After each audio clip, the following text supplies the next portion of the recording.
Merci, Monsieur le Ministre. Merci beaucoup, Madame Charrière. Madame Dumas. Merci, Monsieur le Président.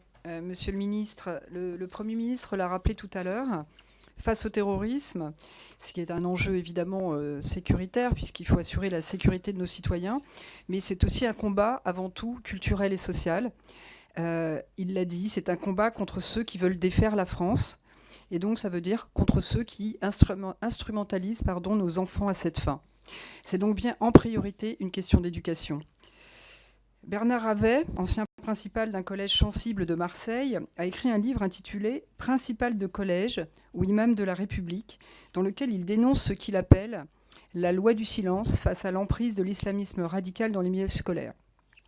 Suite à cette publication, parce que je sais que c'est un enjeu qui vous tient à cœur, vous avez, dans une interview à l'Express, préconisé la création d'une cellule laïcité au sein du ministère de l'Éducation nationale pour répondre aux besoins des enseignants confrontés à des dérives religieuses et lutter contre leur solitude face à ce genre de situation. Vous proposez en fait l'installation de petites équipes présentes dans les écoles et constituées de juristes et d'experts disciplinaires. Vous rappelez, Monsieur le Ministre, que l'objectif principal est la réaffirmation du projet républicain, liberté, égalité, fraternité, laïcité. L'objectif est aussi de trouver les meilleures solutions pour y répondre.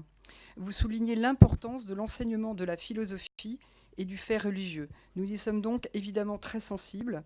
Pouvez-vous nous décrire un peu plus précisément ce dispositif ? Merci beaucoup, Madame Dumas.